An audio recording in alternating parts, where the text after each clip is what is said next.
Hello students, कैसे हैं आप लोग। आई होप आप सभी लोग बहुत अच्छे होंगे।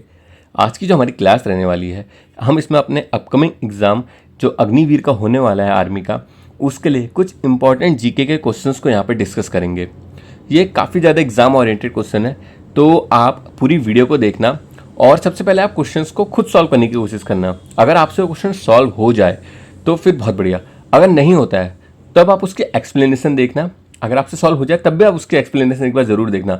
हम उसमें काफ़ी सारे और भी पॉइंट डिस्कस करेंगे क्वेश्चन से रिलेटेड, और इस तरह से हम अपने जीके के टॉपिक को धीरे धीरे करके ख़त्म करेंगे अपने एग्जाम के लिए।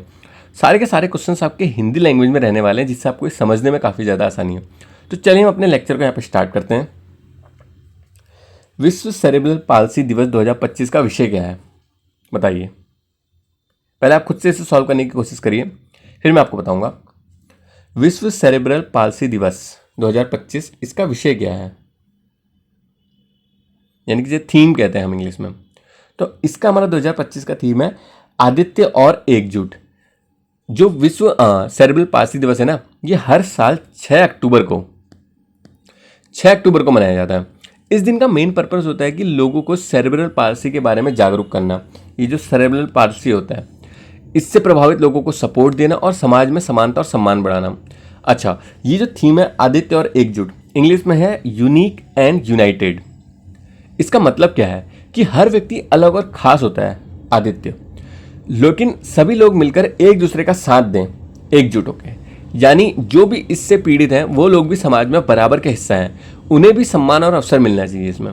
अगर हम थोड़ा सा समझें कि ये होता क्या है हमारा सेरेब्रल पाल्सी, तो ये ना एक न्यूरोलॉजिकल डिसऑर्डर है। मतलब ये दिमाग और शरीर की मूवमेंट से जुड़ा हुआ होता है। इसमें ना बच्चे को चलने में, बैठने में, बोलने में या हाथ पैर चलाने में हम कहें तो बहुत ज़्यादा दिक्कतें होती हैं। अगर हम देखें ये बीमारी होती क्यों है, तो जब दिमाग की चोट, ये दिमाग के जो असामान्य विकास हो जाता है ना, उसकी वजह से हमें होता है। और ये समस्या ना जन्म से पहले, जन्म के समय या जन्म के तुरंत बाद हो सकती है। मतलब कि बहुत पहले ही हो जाती है, ऐसा नहीं कि बड़े होकर हो रही है।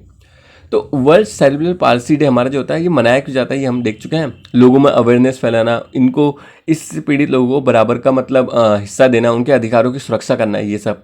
अगर हम देखें ये दिन पहली बार कब शुरू हुआ था, तो इसकी शुरुआत हुई थी फर्स्ट टाइम 2012 में। इसे सेरेब्रल पाल्सी अलायंस, इसने शुरू किया था। ये आज 100 से ज़्यादा देशों में मनाया जाता है। हम देख चुके हैं 2025 का हमारा थीम, इसका मतलब है आदित्य और एकजुट। लोगों को इंक्लूजन का मैसेज देता है कि सबको साथ जोड़ के चलें। तो इस क्वेश्चन का हमारा सही ऑप्शन ये सी है। चलिए हम अपने नेक्स्ट क्वेश्चन की तरफ बढ़ते हैं। अच्छा, ये सारी एक्सप्लेनेशन थोड़ा सा डिटेल में है, अगर आप देखना चाहें तो देख सकते हैं। हालांकि मैंने आपको इंपॉर्टेंट जितने पॉइंट थे वो एक बार में सब समझा दिए हैं। चलिए हम आगे बढ़ते हैं। दिए गए शास्त्रीय नृत्यों में से कौन सा भारत के उत्तर पूर्वी क्षेत्र से उत्पन्न हुआ है। तो ये जो नीचे शास्त्रीय नृत्य दिए, इनमें से कौन सा उत्तर पूर्वी क्षेत्र से है, हमारा नॉर्थ ईस्ट इंडिया से, बताइए। कुचिपुड़ी, ओडिसी, मणिपुरी या कथकली। तो हमारा नॉर्थ ईस्ट है ना, मणिपुर पड़ता है वहाँ पे, तो मणिपुरी हमारा वहाँ से है।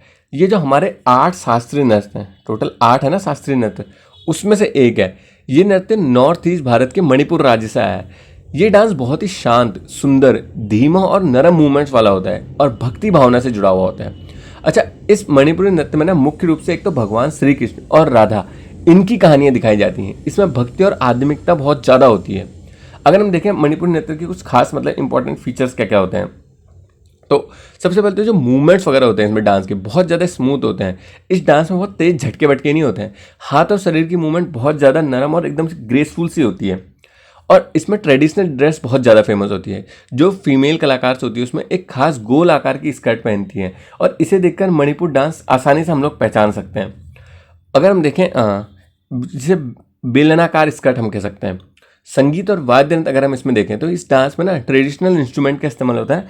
इसमें एक इंस्ट्रूमेंट होता है पुंग, जो कि एक प्रकार का ढोल होता है।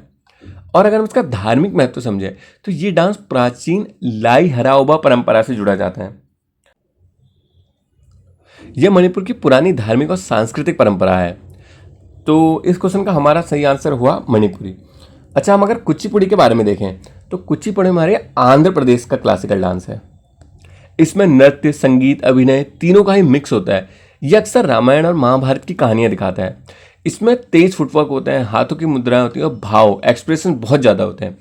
अगर हम उड़ीसी देखें तो ये हमारा उड़ीसा का है। ये डांस बहुत ज़्यादा ग्रेसफुल होता है और मूर्तियों जैसे पोजेस बने होते हैं इसमें। इसकी एक खास पहचान है त्रिभंगी मुद्रा।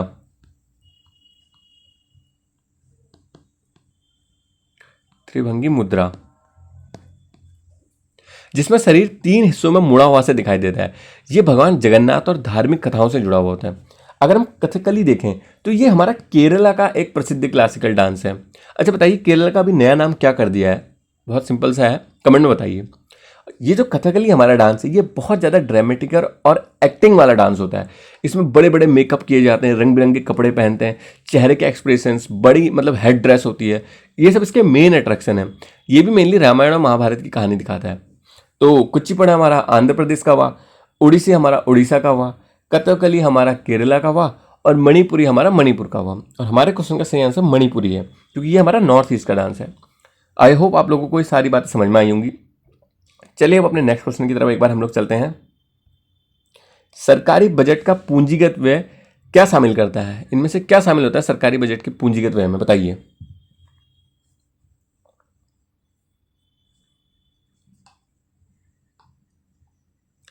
तो इसको बताने से पहले अगर हम पूंजीगत व्यय समझें, एक हमारा होता है पूंजीगत व्यय, दूसरा हमारा होता है राजस्व व्यय। तो पहले पूंजीगत व्यय समझते हैं। कैपिटल एक्सपेंडिचर जिसे हम इंग्लिश में कहते हैं। जब सरकार ऐसे कामों पर पैसा खर्च करती है ना जिससे कोई नई संपत्ति बन रही होती है, उससे लंबे समय तक फायदा मिल रहा होता है, देश का विकास हो रहा होता है, तो उसे हम पूंजीगत व्यय कहते हैं। फॉर एग्जाम्पल के जैसे कि जब सरकार पुल बनाती है, सरकार रेलवे लाइन बिछाती है, कोई बड़ा मतलब भवन बनाती है, सड़कें बनाती हैं, तो ये मतलब चीज़ें कई सालों तक काम आती है। लॉन्ग टर्म इन्वेस्टमेंट माना जाता है इनको हम। चलिए फिर अपने ऑप्शंस को एक एक करके अगर हम देखें, पहला हमारा है पेंशन वितरण। तो पेंशन सरकार का ना रोजमर्रा वाला खर्च है। इससे कोई नई सड़क या भवन या संपत्ति ये सब नहीं बनती है, इसलिए ये हमारा राजस्व के अंदर आएगा। ये रेवेन्यू एक्सपेंडिचर जिसे हम इंग्लिश में कहते हैं। तो ये हमारा गलत आंसर है। सार्वजनिक पार्कों का रख रखाव, पार्क की सफाई, उसकी मरम्मत, घास कटवाना, ये सब मेंटेनेंस वर्क होता है। इससे कोई भी नई संपत्ति नहीं बन रही होती है, तो इसलिए ये भी हमारा राजस्व व्यय है। अगर छात्रों की छात्रवृत्ति देखें, लास्ट वाला ऑप्शन हमारा, ये भी हमारा गलत था। छात्रों के लिए छात्रवृत्ति, तो स्कॉलरशिप क्या होती है? शिक्षा के लिए मदद होती है। ये जरूरी है, लेकिन इससे कोई भी फिजिकल एसेट नया नहीं क्रिएट होता है गवर्नमेंट का, इसलिए इसे भी हम राजस्व व्यय मान सकते हैं। बेसिकली राजस्व व्यय हमारा है क्या कि रोजमर्रा के कामों के लिए, और ऐसा खर्चा जो रोजमर्रा के कामों के लिए हो रहा हो, जो बार बार करना पड़ता हो, जिससे कोई भी नई संपत्ति नहीं बनती, वही हमारा राजस्व व्यय है। तो हमारा कौन सा ऑप्शन रह गया? हमारा रह गया ऑप्शन सी, सड़कों का निर्माण। सड़कों का निर्माण अब आप एक बार सोच के बताइए कि क्यों हमारा पूंजीगत व्यय के अंदर आएगा। सड़कों के निर्माण से होता क्या है ना कि ट्रांसपोर्टेशन बहुत ज़्यादा इजी हो जाता है, व्यापार इससे बढ़ता है, लोगों को रोजगार मिलने लगता है, कनेक्टिविटी काफ़ी ज़्यादा अच्छी हो जाती है और आर्थिक विकास होता है। इसलिए हम जो सड़क निर्माण होता है इसको पूंजीगत व्यय के अंदर लेके चलते हैं। और ये हमारे इस क्वेश्चन का सही आंसर है कि सरकारी बजट का जो पूंजीगत व्यय है वो सड़कों का निर्माण इसमें शामिल होता है। ऑप्शन सी हमारा इसका सही आंसर है। आई होप आप लोगों को इतनी सारी बातें समझ में आई होंगी। चलिए हम अपने नेक्स्ट क्वेश्चन की तरफ बढ़ते हैं।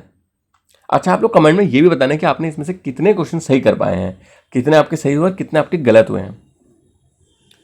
देवधर ट्रॉफी में क्या मतलब, देवधर ट्रॉफी कौन से स्पोर्ट्स के लिए दी जाती है? देवधर ट्रॉफी किस में दी जाती है, कौन से खेल के लिए? हॉकी, फुटबॉल, टेनिस या क्रिकेट, बताइए।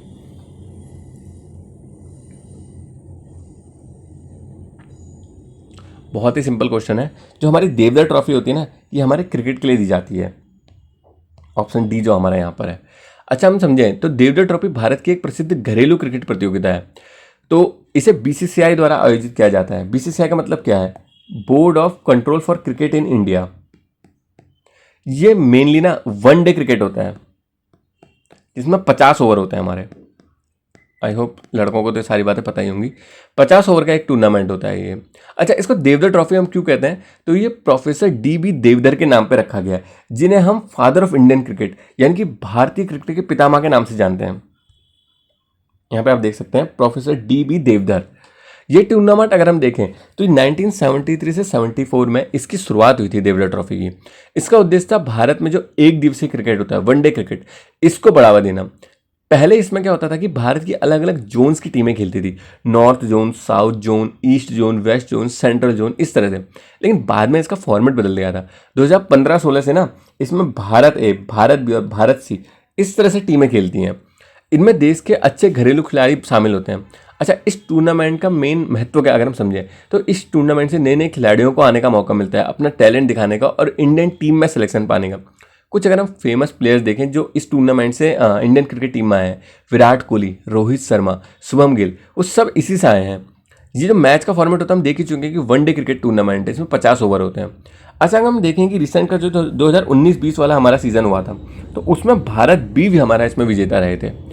अगर हम कुछ और ट्रॉफी देखें जो क्रिकेट से हमारे रिलेटेड है तो यहाँ पर आप देख सकते हैं, एक तो रणजी ट्रॉफी का जिक्र है। ये भारत का सबसे बड़ा फर्स्ट क्लास क्रिकेट टूर्नामेंट है। इसकी शुरुआत हमारी 1934 में हुई थी। अगर हम ईरानी कप के बारे में देखें तो रणजी ट्रॉफी के बाद और बाकी भारत की टीम, मतलब जो रणजी ट्रॉफी विजेता है और बाकी जो भारत की टीम है उनके बीच में ईरानी कप खेला जाता है। अगर हम विजय हजारे ट्रॉफी देखें, हमारा ये भी क्रिकेट के लिए है। ये घरेलू वनडे क्रिकेट चैंपियनशिप होते हैं। और सैयद मुश्ताक अली ट्रॉफी, ये भारत की घरेलू T20 प्रतियोगिता है। आई होप आप लोगों को यहाँ पे सारी बातें समझ में आई होंगी। तो हमारे इस क्वेश्चन का जो सही आंसर है वो है क्रिकेट। चलिए अब अपने नेक्स्ट क्वेश्चन की तरफ एक बार बढ़ते हैं। 2011 की जनगणना के आधार पर उस भारतीय राज्य की पहचान करें जिसने ईसाई आबादी का उच्चतम प्रतिशत दर्ज किया। वो कौन सा भारतीय राज्य है? 2011 की जनगणना के बेस पे हमें बताना है कि वो भारत का कौन सा राज्य है जहां सबसे ज्यादा ईसाई आबादी है 2011 के सेंसस के अकॉर्डिंग। एक्चुअली अब होने क्या वाला है कि आपका नया सेंसस स्टार्ट हो गया है, काउंटिंग शुरू हो गई है। तो जो भी नेक्स्ट ईयर आप लोग एग्जाम देने वाले 2027 में जो भी लोग एग्जाम देंगे तो उन लोगों को तो नया सेंसस पढ़ना पड़ेगा। अभी 2011 का सेंसस ही हम एग्जाम में पूछा जाएगा। तो जो इस साल के अंदर अंदर जॉब ले लेगा, अपने मतलब सपने पूरे कर लेगा, उसको तो नया सिलेबस नहीं पढ़ना पड़ेगा। लेकिन जो नेक्स्ट साल खींच देगा इसे, फिर उसको नया सेंसस पढ़ना पड़ेगा। इस बात को ध्यान में रख के अपनी तैयारी करिएगा। तो बताइए ईसाई आबादी कहाँ ज़्यादा थी? मिजोरम, मेघालय, नागालैंड या अरुणाचल प्रदेश? तो ये हमारी थी नागालैंड में। 2011 की जनगणना के आधार पे ना सबसे ज़्यादा जो ईसाई आबादी प्रतिशत है वो नागालैंड उसमें टॉप पे था। यहाँ लगभग 87.93 इतने प्रतिशत लोग जो थे ईसाई धर्म को मानते थे। इसलिए नागालैंड को भारत का सबसे ज़्यादा क्रिश्चियन पॉपुलेशन वाला राज्य मानते हैं। अगर हम देखें कि नागालैंड में कौन सा ईसाई समुदाय सबसे ज़्यादा है तो नागालैंड में ज़्यादातर लोग ना प्रोटेस्टेंट ईसाई हैं।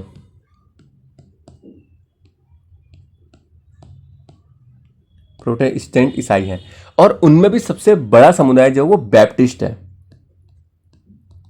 जिन्हें हम बैप्टिस्ट कहते हैं। तो इसी कारण से नागालैंड को कभी कभी वर्ल्ड्स मोस्ट बैप्टिस्ट स्टेट यानी कि दुनिया का सबसे बड़ा बैप्टिस्ट राज्य भी कहा जाता है। ईसाई धर्म वहाँ इतना ज़्यादा फैला कैसे अगर हम समझे तो ब्रिटिश काल के दौरान पे ना जो धर्म प्रचारक थे, मिशनरीज, वो नागालैंड में आए हुए थे। उन्होंने स्कूल खोले, शिक्षा दी, समाज सेवा करी और ईसाई धर्म का प्रचार किया। और धीरे धीरे कई नागा जनजातियों ने अपने ईसाई धर्म को अपना लिया इनके। तो अगर हम अपने बाकी ऑप्शन से एक बार देखें, हमारा हमने देख लिया कि नागालैंड में तो लगभग 87.93% ईसाई लोग हैं। तो अगर हम मिजोरम को अपना देखें, इस क्वेश्चन का तो हमारा सही आंसर होगा नागालैंड। अगर मिजोरम हम देखें तो मिजोरम में भी काफ़ी सारे लोग ईसाई हैं, लगभग 87%, थोड़ा सा ही कम है नागालैंड से। मतलब हाँ, यहाँ जो है वो प्रिस्बाटेरियन चर्च है के लोग हैं, वो उसे ज़्यादा मानते हैं, जो लोग प्रिस्बाटेरियन चर्च पे फॉलो करते हैं। ये ईसाई धर्म यहाँ 19वीं शताब्दी में वेल्स मिशनरीज के द्वारा फैलाया गया था। जो वेल्स लोग थे, इन लोगों ने मिजोरम में ईसाई धर्म को फैलाया था। अगर हम मेघालय देखें तो मेघालय में लगभग 74.59% लोग जो हैं वो ईसाई धर्म के हैं। इसमें प्रिस्बाइटेरियन, बैप्टिस्ट, कैथोलिक तीनों समुदाय मिलते हैं। और अगर हम अरुणाचल प्रदेश में देखें तो अरुणाचल प्रदेश में मतलब जो ईसाई आबादी है काफ़ी ज़्यादा कम है, लगभग 30% के हिसाब से। क्यों? क्योंकि यहाँ पे जितने भी मतलब धार्मिक है ना, धार्मिक रूप जितने भी हमें अरुणाचल प्रदेश में देखने को मिलेंगे वो बहुत सारे हैं। हिंदू, बौद्ध, जनजातीय धर्म, ईसाई, यहाँ पे सभी प्रकार के लोग मिलते हैं। इसलिए ये तो हमारा सबसे कम वाले में से हम देख सकते हैं। हमसे पूछा था कि भारतीय राज्य में सबसे ज़्यादा ईसाई आबादी, तो हम देख चुके हैं उसका हमारा सही आंसर है नागालैंड, 87.93% के साथ। आई होप आप लोगों को इतनी सारी बातें यहाँ पे समझ में आई होंगी। चलिए हम अपने नेक्स्ट क्वेश्चन की तरफ एक बार चलते हैं। अजमेर में स्थित अढ़ाई दिन का झोपड़ा किस वंश के शासनकाल में बनाया गया था? बताइए। हिस्ट्री का क्वेश्चन है आपका। अढ़ाई दिन का झोपड़ा किसके शासनकाल में बना था? लोधी, तुगलक, गुलाम या खिलजी वंश? तो अढ़ाई दिन का झोपड़ा जो है ये हमारा स्लेव डायनेस्टी कह लो या फिर ममलुक डायनेस्टी, इसके समय पर बना था, जिसे हम कहते हैं एक्चुअली गुलाम वंश। गुलाम वंश के समय पर हमारा अढ़ाई दिन का झोपड़ा बना था। ये राजस्थान के अजमेर में स्थित एक बहुत ही फेमस इमारत है अढ़ाई दिन का झोपड़ा। ये भारत की शुरुआती भारत इस्लामी वास्तुकला का बहुत ही अच्छा उदाहरण माना जाता है, जिसे हम इंडो इस्लामिक आर्किटेक्चर कहते हैं। अगर हम देखें तो जो गुलाम वंश है हमारा 1206 से 1290 ईस्वी के बीच में था। इस समय कुतुबुद्दीन ऐबक इसने इस वंश की स्थापना करी थी और वह दिल्ली सल्तनत का पहला प्रमुख शासक माना जाता था। अगर हम देखें तो हमारा जो अढ़ाई दिन का झोपड़ा है, शुरुआत में तो एक संस्कृत महाविद्यालय था ये, लेकिन बाद में कुतुबुद्दीन ऐबक ने इसे मस्जिद में बदल दिया था। उन्होंने इसे मस्जिद में 1199 ईस्वी में बदला था। अच्छा, अगर हम देखें कि इसका नाम अढ़ाई दिन का झोपड़ा या ढाई दिन का झोपड़ा क्यों पड़ा, इसके पीछे एक बहुत ही फेमस कहानी है। कहा जाता है कि ये मस्जिद ना सिर्फ 2.5 दिन में बनकर तैयार हो गया था। हालांकि जो हिस्टोरियन है, इतिहासकार, इसे पूरी तरह से वो लोग सच नहीं मानते, लेकिन इसी वजह से इसका नाम 2.5 दिन का झोपड़ा पड़ गया था या अढ़ाई दिन का झोपड़ा। अगर हम देखें तो इस इमारत में हिंदू, जैन, इस्लामी इन सभी का स्थापत्य कला का एक मिश्रण सा दिखाई देता है हम लोगों को। मतलब कि इनके खंबे और नक्काशी भारतीय शैली के लगते हैं, जबकि जो मेहराब और मस्जिद की डिज़ाइन है वो इस्लामी शैली की दिखती है। यानी ये उस समय की मिक्स्ड कल्चरल आर्किटेक्चर को दिखाता है। अच्छा, ये फेमस क्यों है? एक तो इसमें सुंदर नक्काशियाँ हैं, फूलों के चित्र बना रखे हैं और अरबी लेखन है, मतलब जी कैलीग्राफी जिसे हम कहते हैं। इन सब चीज़ों के लिए हमारा ये फेमस है और उस समय के कलाकारों की बेहतरीन कला इसमें हम लोगों को दिखाई देती है। आई होप आप लोगों को ये सारे फैक्ट्स यहाँ पे समझ आए होंगे। तो इस क्वेश्चन का हमारा आंसर है गुलाम वंश। अच्छा, अगर हम लोधी वंश देखें हमारा, तो हमारा लोधी वंश जो है ये हमारा दिल्ली सल्तनत का आखिरी वंश था। इसका समय था हमारा 1451 से लेके 1526। इसके संस्थापक थे हमारे बहलोल लोधी।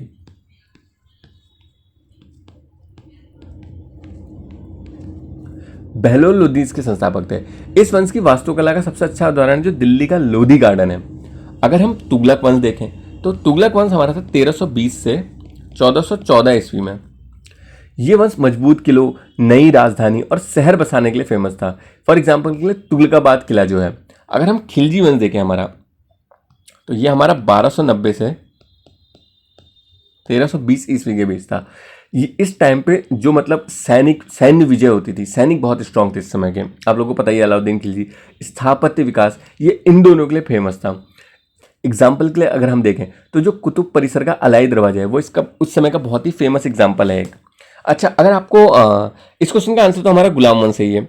बाकी अगर हम लोगों को एक ऑर्डर में याद करना है कि ये डायनेस्टियाँ कैसे गई, ये वंश कैसे कैसे आए थे, तो आपने याद रखना है गुलाब खिले तो सुगंध लो। ये मैं आपको एक्स्ट्रा बता रहा हूँ यहाँ पे, आप लोगों के लिए इंपॉर्टेंट हो जाएगा।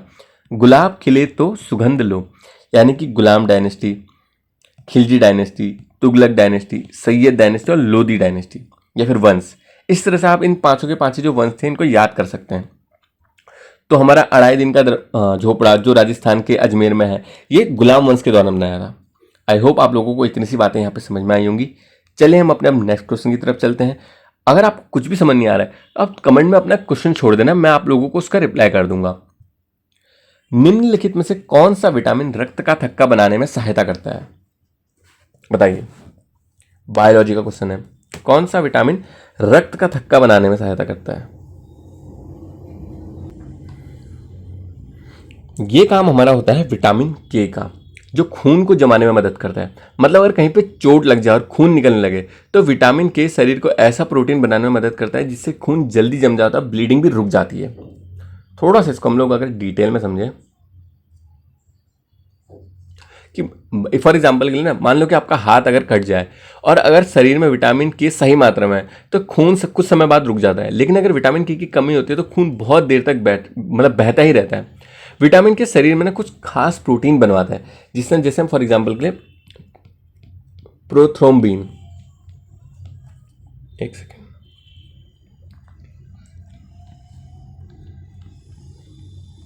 ये बनाता है प्रोथ्रोम्बिन। ये प्रोटीन्स ब्लड की क्लॉटिंग बनाने में हेल्प करते हैं, यानी कि थक्का बनाने में। इसी वजह से हम विटामिन के को ब्लड क्लॉटिंग विटामिन भी कहते हैं। अच्छा, विटामिन के अगर हम मेनली देखें कितने टाइप होते हैं, तो एक होता है K1 जिसे कहते हैं फाइलोक्वाइनिन। ये मिलता है हरी पत्तेदार सब्जियों में, जैसे पालक में, मेथी में, ब्रोकली में, केल में। अगर विटामिन K2 हम देखें जिसे हम कहते हैं मैनाक्विनिन। तो ये मिलता है अंडे में, पनीर में, डेयरी प्रोडक्ट्स में, एनिमल फूड्स में, फर्मेंटेड फूड्स जो होते हैं उनमें मिलता है। अच्छा, विटामिन के की कमी से हम देख ही चुके हैं कि क्या होगा, ज़्यादा ब्लीडिंग होगी, चोट लगने पर खून देर तक बहते रहेगा, नाक से भी खून आ सकता है, और छोटे कट में ब्लीडिंग बहुत देर तक रहेगी। मेनली तो ब्लीडिंग से रिलेटेड है विटामिन के। अच्छा, नवजात बच्चों को विटामिन के देता है डॉक्टर, अगर आपको पता हो, विटामिन के इंजेक्शन, ताकि जो डेंजरस ब्लीडिंग डिजीज है ना, वीकेडीबी, इसको शुरू में ही रोका जा सके। विटामिन के हमारा हड्डियों के लिए भी जरूरी है। ये सिर्फ खून जमाने के लिए नहीं, बल्कि जो हड्डियों को मजबूत करने में भी बहुत ज़्यादा हेल्प करता है। ये कैल्शियम को सही जगह, यानी कैल्शियम को हड्डियों तक पहुंचाने में हेल्प करता है। विटामिन के शरीर में कैल्शियम को रेगुलेट करता है। ब्लड वेसल्स में कैल्शियम जमा होने का खतरा होता है, उसको बहुत ज़्यादा कम कर देता है। तो इस क्वेश्चन का जो हमारा सही आंसर रहा कि कौन सा रक्त का थक्का बनाने में मदद करता है, वो विटामिन के है। अच्छा, अगर विटामिन ए हम देखें, सबसे पहले बी देख लेते हैं। तो ये एनर्जी बनाने में हेल्प करता है। लाल रक्त कोशिकाएं जो होती हैं उनको बनाने में विटामिन बी का बहुत बड़ा हाथ होता है। अगर विटामिन ए देखें तो ये आंखों के लिए अच्छा होता है, इम्यूनिटी को बढ़ाता है। अगर हम विटामिन डी देखें तो ये एक तो कैल्शियम को एब्जॉर्ब करता है, जिससे हड्डियों को मजबूती मिलती है। जो हमारा WHO है ना, वर्ल्ड हेल्थ ऑर्गेनाइजेशन, विश्व स्वास्थ्य संगठन, वो भी न्यूबॉर्न बेबीज को विटामिन के देने की सलाह करता है, ताकि जो ब्लीडिंग की प्रॉब्लम्स होती है बच्चों में वो एकदम ना आए। काफ़ी इंपॉर्टेंट विटामिन होता है हमारा ये। आई होप आप लोगों को इतनी सारी बातें यहाँ पे समझ में आई होंगी। चलिए अब अपने नेक्स्ट क्वेश्चन की तरफ एक बार चलते हैं। सारी बातें डिटेल में लिखी हैं, अगर आप देखना चाहें तो एक बार देख सकते हैं। हालांकि इतनी इंपॉर्टेंट है नहीं, क्योंकि मैंने आपको सारी बातें जो भी इंपॉर्टेंट थी वो समझा चुका हूँ। यहाँ पे डिटेल में है सारी चीजें। वेग समय आलेख का ढलान क्या प्रदान करता है? विस्थापन, वेग, त्वरण या उपरोक्त सभी? फिजिक्स का क्वेश्चन हमारा फाइनली, बताइए। वेग समय आलेख का ढलान क्या बताता है, क्या प्रदान करता है? तो ये हमारा बताता है ना त्वरण, जिसे हम कहते हैं एक्सेलरेशन। जब किसी वस्तु की जो वेग बदलती है तो उस वेग को हम क्या कहते हैं? वेलोसिटी। तो जब किसी वस्तु की वेग बदलती है तो जिस स्पीड से वेग बदल रही है ना, उसको हम एक्सेलरेशन कहते हैं, यानी कि त्वरण। वेग कितनी तेजी से बदल रहा है वही हमारा त्वरण होता है। इसका एक छोटा सा फॉर्मूला होता है हमारा, जहां पे ये हमारा त्वरण है, ये हमारा वेग में परिवर्तन है, ये हमारा समय में परिवर्तन है कि समय कितना बदल रहा है। अच्छा, अब जो यहाँ पे ये ढलान कह रहे हैं हमारा, ये ग्राफ के बेसिकली हम समझेंगे। ढलान क्या होता है? इस तरह से होता है या फिर इस तरह से होता है? ये ढलान क्या होता है? इसका फॉर्मूला हमारा होता है delta Y by delta X. ये हमारा वाई होता है, ये हमारा एक्स होता है। तो ऊपर कितना चेंज हुआ यहाँ को और आगे कितना चेंज हुआ, यही हमारा स्लोप होता है, ढलान जिसे हम कहते हैं। अगर हम अपने वेलोसिटी टाइम ग्राफ को समझें, तो जो हमारा वेग समय आलेख है इसको समझें, ये हमारा y होता है, ये हमारा x होता है ना। अगर यहाँ पे वेलोसिटी हम बताएं, वेग, और यहाँ पे समय में बताएं, तो जो इस ग्राफ का स्लोप होगा delta v by delta t, जो हमारा स्लोप होगा इसका, ढलान, ये हमारा फॉर्मूला बनता है एक्सेलरेशन का भी, यानी कि त्वरण का। इसलिए जो हमारा ये वेग समय आलेख है ये हमारा त्वरण बताता है, इसका ढलान। एग्जाम्पल के लिए आसानी से समझो, यहाँ पे 10 लिख दिया, यहाँ पे 20 लिखा, ये मैं वेग लिख रहा हूँ, कितना कितना बढ़ते जाएगा। ये मैं कुछ सेकंड लिख देता हूँ इस तरह से, ठीक है। अगर कोई गाड़ी की स्पीड शुरुआत में 10 थी और बाद में वो 30 हो गई, और ये हमारा हुआ 5 सेकंड में, यानी कि इस 5 सेकंड में ये 10 से स्पीड 30 हो गई, तो इस तरह से हम लोग इसे बनाएंगे। तो इसका जो हमारा स्लोप बनेगा इसका, इस लाइन का, वो हमारा त्वरण देगा। वो कैसे निकलेगा? हमारा जो हमारा वेग है, वेग में कितना बदलाव हुआ। अगर हम डेल्टा वी अपना देखें तो 30 हो गया, पहले 10 था यानी कि 20, और हमारा समय में कितना बदलाव हुआ, वो हमारा 5 सेकंड का, क्योंकि पहले 5 था बाद में 10 हो गया, यानी कि 5 सेकंड चला। तो हम 20/5 अगर करेंगे तो हमारा ये आएगा 4 मीटर पर सेकंड स्क्वायर। यानी यहाँ पे हमारा इसका जो एक्सेलरेशन है, इस गाड़ी का एक्सेलरेशन, इस गाड़ी का त्वरण, वो 4 मीटर पर सेकंड स्क्वायर का है। और यहाँ पे समझने वाली बात एक छोटी सी ये है कि अगर ये ग्राफ ऊपर की तरफ ऐसे जा रहा है तो हमारा जो त्वरण है वो पॉजिटिव होगा, लेकिन अगर ये ग्राफ ऐसे करके जा रहा है तो हमारा त्वरण जो है नेगेटिव होगा, रिटार्डेशन होगा, डी एक्सेलरेशन होगा। ये कब होता है? जब हम गाड़ी में ब्रेक लगाते हैं। जैसे जैसे हम गाड़ी में ब्रेक लगाएंगे तो एक्सेलरेशन हमारा ऐसे नीचे को जाएगा। तो इस क्वेश्चन का हमारा सही आंसर त्वरण है, और मैंने आपको वेग समय आलेख का ढलान बना के भी दिखा दिया किस तरह से होता है। चलिए अपने नेक्स्ट क्वेश्चन की तरफ एक बार चलते हैं, और आई होप आप लोगों को ये बातें समझ में आई होंगी। केंद्रीय मंत्रिमंडल ने किस राष्ट्रीय गीत की 150वीं वर्षगांठ के राष्ट्रव्यापी उत्सव की घोषणा करी? बताइए। जो सेंट्रल गवर्नमेंट है उसने जो हमारा राष्ट्रगीत है उसकी 150वीं वर्षगांठ पूरे होने पे इसे हर तरफ मतलब राष्ट्रव्यापी उत्सव की घोषणा, यानी कि हर तरफ इसको सेलिब्रेट कराया जाए ये कहा। तो वो कौन सा राष्ट्रीय गीत है जिसकी 150वीं वर्षगांठ हुई है, जिसको गवर्नमेंट सेलिब्रेट करो कह रही है? जनगण मन, वंदे मातरम, सारे जहां से अच्छा है, फिर हम सब भारतीय हैं? बताइए। तो जिस राष्ट्रीय गीत को अभी 150 वर्ष की वर्षगांठ हुई है, 150 साल पूरे हो गए, वो हमारा है वंदे मातरम।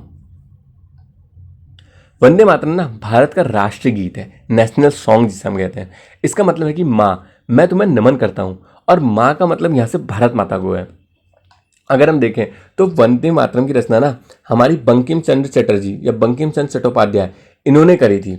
इन्होंने इसे अपने प्रसिद्ध उपन्यास आनंद मठ जो 1882 में उन्होंने लिखा था उसमें इसका जिक्र किया था। 1896 में जो कांग्रेस का अधिवेशन हुआ था उसमें रविन्द्रनाथ टैगोर जी ने पहली बार सार्वजनिक रूप से इसे गाया था। इसके बाद ये पूरे देश में फेमस हो गया था। अगर हम देखें कि स्वतंत्रता आंदोलन में इसका क्या महत्व है, जो आज़ादी की लड़ाई के समय वंदे मातरम एक नारा बन गया था। क्रांतिकारी और स्वतंत्रता सेनानी जो थे इसे बोलकर देशभक्ति और एकता दिखाते थे, और इसे भी एक गीत नहीं था बल्कि लोगों के अंदर देश प्रेम जगाने का माध्यम था। अच्छा, बच्चे यहाँ पे बहुत मतलब छोटे से उसमें पॉइंट में कंफ्यूज हो जाते हैं। एक हमारा होता है राष्ट्रीय गान,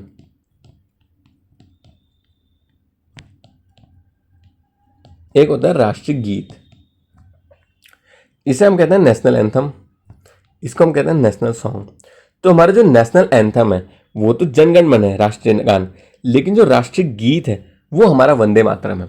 इस छोटे से पॉइंट को आप ध्यान रखना, कंफ्यूज मत होना यहाँ पे। 1950 में राष्ट्रपति के आदेश के अनुसार ना वंदे मातरम को राष्ट्रीय गीत का दर्जा दिया गया था, और इसे जनगण मन के समान ही सम्मान देने के लिए कहा गया था। जो अच्छा, संविधान में भी इसके बारे में कुछ है। जो हमारा अनुच्छेद 51A का पार्ट ए है, ये कहता है कि हर नागरिक का कर्तव्य है कि वह राष्ट्रीय ध्वज और राष्ट्रगान का सम्मान करे। हालांकि वंदे मातरम राष्ट्रीय गीत है, फिर भी इसे बहुत सम्मान दिया जाता है क्योंकि यह भारत की आज़ादी की भावना से जुड़ा हुआ है। अभी अभी हम देखेंगे कि ये खबरों में क्यों था, क्योंकि केंद्र सरकार ने ना वंदे मातरम को, जिसकी 150वीं वर्षगांठ हुई थी नवंबर 2025 में, ये इसकी मतलब 150वीं वर्षगांठ हुई थी, 150 साल पूरे हो गए थे, तो पूरे देश में इसके ऊपर कार्यक्रम आयोजित करने की घोषणा करी थी सर गवर्नमेंट ने। आई होप आप लोगों को यहाँ पे सारे पॉइंट्स कवर हो गए हैं। तो चलिए अब अपने नेक्स्ट क्वेश्चन की तरफ एक बार चलते हैं। 13 प्रोटॉन और 14 न्यूट्रॉन वाले परमाणु की द्रव्यमान संख्या क्या है? केमिस्ट्री का क्वेश्चन आ गया आपका, बताइए। काफी सिंपल क्वेश्चन है। इसकी द्रव्यमान संख्या कितनी होगी? 13 प्रोटॉन और 14 न्यूट्रॉन। जो हमारा द्रव्यमान संख्या होती है, मास नंबर, किसी भी परमाणु के न्यूक्लियस यानी नाभिक में ना प्रोटॉन और न्यूट्रॉन ये होते हैं, और इन दोनों की जो कुल संख्या होती है उसी को हम द्रव्यमान संख्या कहते हैं। इसे हम लोग द्रव्यमान संख्या को ए से डिनोट करते हैं। तो ए क्या होता है हमारा? प्रोटॉन प्लस न्यूट्रॉन, इनको जोड़ दो, ये आ जाएगा। प्रोटॉन हमारे यहाँ पे 13 है, न्यूट्रॉन हमारे 14 हैं, दोनों को जोड़ा है 27U। तो इस क्वेश्चन का हमारा जो ऑप्शन ए है 27U, ये इसका सही आंसर है। अच्छा, यू मैंने क्या लिखा? ये है एटॉमिक मास यूनिट, यानी कि परमाणु द्रव्यमान इकाई। ये एटम्स का मास बताने वाली यूनिट होती है। जो हमारे प्रोटॉन होते हैं, प्रोटॉन, ये परमाणु के न्यूक्लियस में पाए जाते हैं और इन पर पॉजिटिव चार्ज होता है। किसी भी एटम में प्रोटॉन की संख्या तय करती है कि वो कौन सा तत्व होगा। एग्जाम्पल के लिए जिसमें 13 प्रोटॉन होते हैं, ये हमारा होता है एल्यूमिनियम। अगर हम न्यूट्रॉन देखें तो न्यूट्रॉन भी न्यूक्लियस में ही होता है। जो न्यूट्रॉन होता है इस पर कोई चार्ज नहीं होता है, लेकिन ये न्यूट्रल किस्म का होता है, तभी इसको न्यूट्रॉन कह रहे हैं। एटम्स के मास और स्टेबिलिटी बढ़ाने में हेल्प करता है ये। अच्छा, यहाँ पर एक टर्म हमारा और होता है जिसे हम कहते हैं केमिस्ट्री में परमाणु संख्या, एटॉमिक नंबर, जिसे हम जेड से डिनोट करते हैं। ये होता है कि हमारे उसमें कितने ही प्रोटॉन है, यानी कि जितने भी हमारे प्रोटॉन होंगे वही हमारा उसका एटॉमिक नंबर होगा, परमाणु संख्या। यहाँ पे हमारा 13 प्रोटॉन थे, तो एल्यूमिनियम का हमारा जो परमाणु संख्या वो 13 होगा। अच्छा, एक टर्म यहाँ पे हम और समझ सकते हैं जिसे हम कहते हैं आइसोटोप्स, समस्थानिक, आइसोटोप जिसे कहते हैं। कभी कभी क्या होता है कि प्रोटॉन तो सेम रहते हैं लेकिन न्यूट्रॉन बदल जाते हैं, ऐसे एटम्स को हम आइसोटोप कहते हैं। मतलब कि एलिमेंट तो वही रहेगा लेकिन उसका मास बदल जाएगा। इसका कोई एग्जांपल आप मुझे कमेंट में बताइए। तो यहाँ पे हम लोगों ने इस क्वेश्चन को डिस्कस कर लिया और इसका सही आंसर हमारा 27 है। ये सारी चीज़ें डिटेल में हैं। अच्छा चलिए, तो आज हम अपने लेक्चर को यहीं पे ख़त्म करते हैं। इन सारे क्वेश्चन को आप एक बार पूरा रिवाइज करिएगा, और अगर आप वीडियो को बार बार देखते रहेंगे तो आपको फिर कुछ भी याद करने की जरूरत नहीं है, आपके दिमाग में ऑटोमेटिकली बैठ जाएगा। काफ़ी ज़्यादा एग्जाम ओरिएंटेड और इंपॉर्टेंट क्वेश्चन थे सारे के सारे। अब हम अपनी नेक्स्ट क्लास में कुछ नए क्वेश्चंस के साथ मिलेंगे। तब तक अपने लेक्चर को हम यहीं पे एंड करते हैं, और कोई डाउट आया तो आप सीधा आप कमेंट में पूछ सकते हैं। मैं आपके साथ नंबर शेयर ऑलरेडी कर चुका हूँ और यहाँ पे भी कर दूंगा। तो चलिए अब किसी नई क्लास में मिलते हैं। Thank you.